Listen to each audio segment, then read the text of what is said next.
Hi friends, welcome to my channel మన ఇంటి వంటలు. ఈరోజు మన ఛానల్లో నేనైతే మంచిగా ఫలవ్ చేశానండి. చాలా సింపుల్గా, చాలా టేస్టీగా, తొందరగా అయిపోయింది. చాలా తొందరగా అయిపోయిద్ది. తొందరగా తినాలి అనుకునే వాళ్ళు ఇట్లా ట్రై చేయండి. మాకైతే ఏరియాలో మంచిగా వర్షాలు పడుతున్నాయి. మా ఏరియాలో మేము ఉండే చోట వాతావరణం కూడా చాలా కూల్గా ఉంది. తర్వాత సండే కూడా కదండి ఈరోజు. మరి సండే తర్వాత వాతావరణం చల్లగా ఉంది కాబట్టి నేనైతే వేడిగా తొందరగా అయిపోయే ఫలవ్ చేసుకొని చక్కగా చికెన్ కర్రీ అయితే చేశానండి. దీనికి కాంబినేషన్గా చాలా అంటే చాలా బాగుండిద్ది.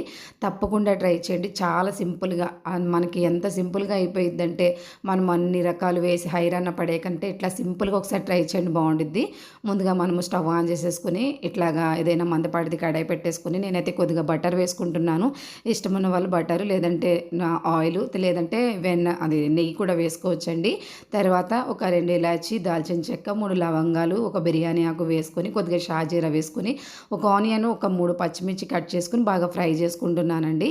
ఇవి పచ్చివాసన పోయే వరకు ఫ్రై చేసుకున్న తర్వాత ఒక 2 టమోటాలు వేసుకొని బాగా కలుపుకొని ఇది కూడా పచ్చివాసన పోయే వరకు బాగా ఫ్రై చేసుకున్న తర్వాత అల్లం, వెల్లుల్లి, కొబ్బరి గసాలు కలిపి నేను పేస్ట్ చేశానండి. ఆ పేస్ట్ వేసుకుంటున్నాను ఇప్పుడు.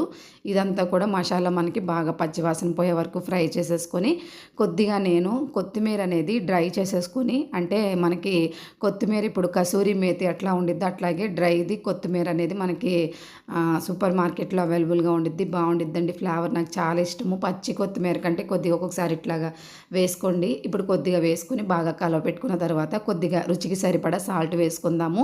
ఇవన్నీ పచ్చివాసన పోయే వరకు ఫ్రై చేసుకుందామండి. నేనైతే 1 గ్లాసున్నర రైస్ తీసుకున్నాను కదండి, ఒక 2 గ్లాసులు వాటర్ వేసానండి.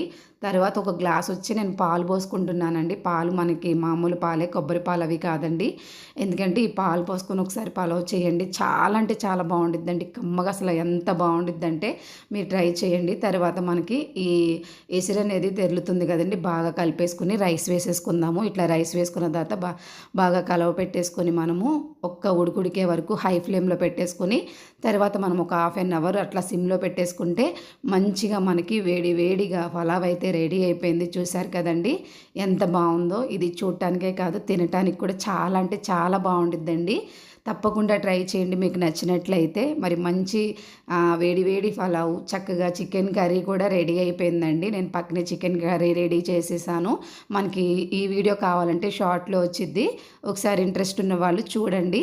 చూసారు కదండి, క్లైమేట్ చల్లగా ఉంది, మంచిగా వేడి పలావ్, చికెన్ కర్రీ, ఇంతకు మించి ఏం కావాలి చెప్పండి. మరి నేనైతే మంచిగా తినేస్తాను.